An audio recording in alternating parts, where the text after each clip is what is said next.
thank you so much for joining us today and taking the time for this video.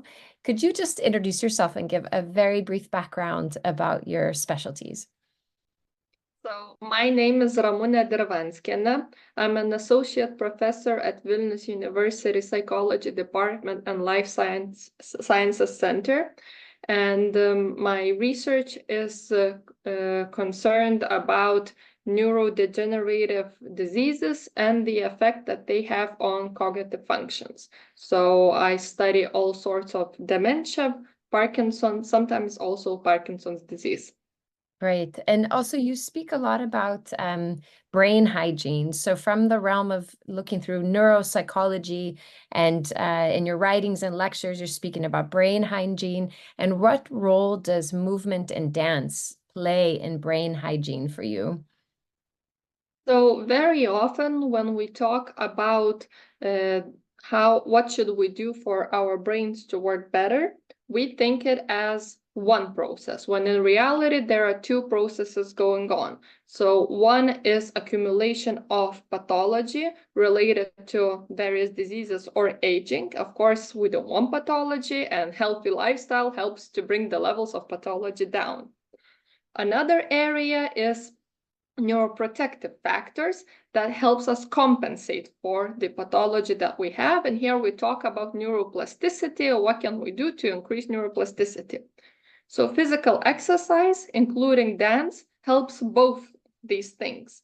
However, when we already have the disease, and eventually we will, there's no escaping that, it helps us boost neuroplasticity and build new links for our neurons and create new ways how we can continue doing the same cognitive or physical functions, compensating for the losses, creating new neural tracts. So neuroplasticity is a term that's used more and more in common language nowadays, but I'm wondering if you could just define it for us for a moment. So neuroplasticity is the ability for us to grow new neurons and for the existing neurons to grow new connections. And do you see dance playing a role or interacting with this neuroplasticity? So, of course, there has been a lot of research done on what boosts neuroplasticity best, because we all want to grow new neurons and have new branches on them. And there are a couple of factors that especially boost neuroplasticity. So first of all, physical activity compared to all sorts of other interventions boosts neuroplasticity most. Then when we go into the physical exercise, what type of exercise boosts neuroplasticity most? And it is exercise that includes spontaneous movements. When we see how we move throughout our day-to-day life, it's very repetitive and very monotone. So we walk always forward. We never walk sideways. We never walk backwards. We never crawl. We just walk in a straight line. And it is the spontaneity of movement that brings out the most neuroplasticity. Another factor is that when we dance, we make mistakes. And the mistakes especially boost neuroplasticity because our brains work in a manner that it predicts.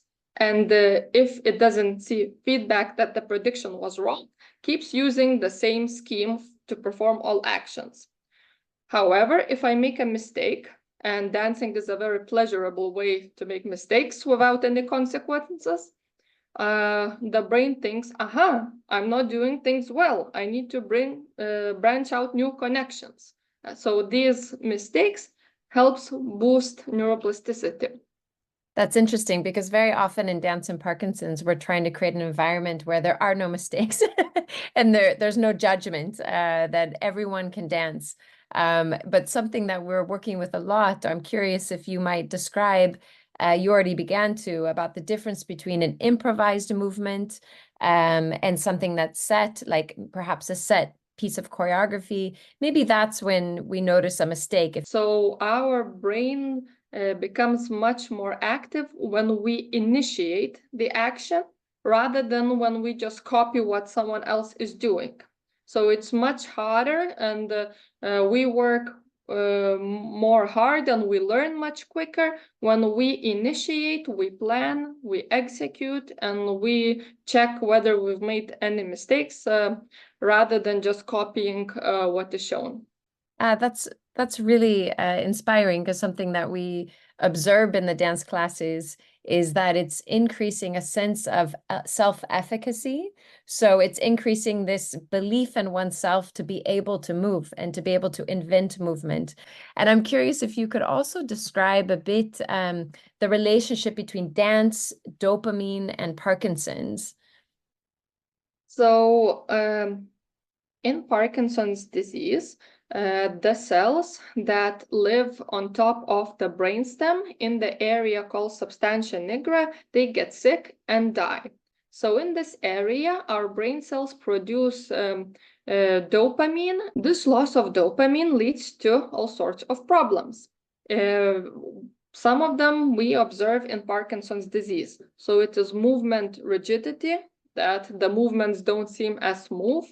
It's especially related to problems initiating movement. Another symptom related to Parkinson's disease is apathy, which is problem initiating mental or motivational abilities. Now, how does dance go into this? Well, with dance, you have to learn how to initiate movements. You do it with music very often, and it has been shown that these types of activities teaches people with Parkinson's that they can control their body. You've mentioned self-efficacy, but it's not only self-efficacy as in I am happy with who I am, but it's also self-efficacy that I can control myself, I can control my body, and if I go into my next cognitive or motor freeze, I can get out of it. I can learn how to initiate that. Dance is a good way to do it, because very often you don't, even if the medication works, you don't observe the effect of the medication, because dopaminergic medication can sometimes take up to half of a year to experience an effect. It's not as if you take a pill and suddenly you feel the effect. Whereas in Lithuania, I've talked to people who had dance classes, and they can see how they move in the beginning of the class and how much smoother their movements are at the end. So it's something that you can really see the effect here in half an hour's time. Lastly, I'm curious if you could expand a bit on the role dance plays in regards to depression or apathy. Besides Parkinson's, their newest studies show that depression correlates with lack of movement. In depression studies, we see that out of all the interventions, including antidepressant medications, including cognitive behavior therapy, not for all cases, but for many cases, dance classes have a similar or sometimes even a greater effect at diminishing the symptoms of depression. Why dance is more effective than other modes of exercise for depression?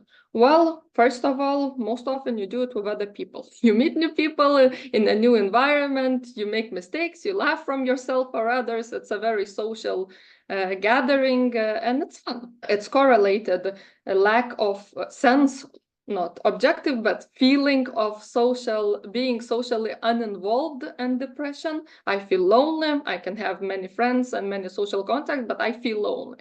And in such social situations, when we dance in pairs where we feel included, that I'm doing this with other people, it definitely helps diminish that feeling of depression. Yeah, great. Thank you so much for taking the time and giving us a few insights into the specialty of dance and how it interacts with neurodegenerative diseases in the brain. So thank you so much for the time. Yeah. Thank you.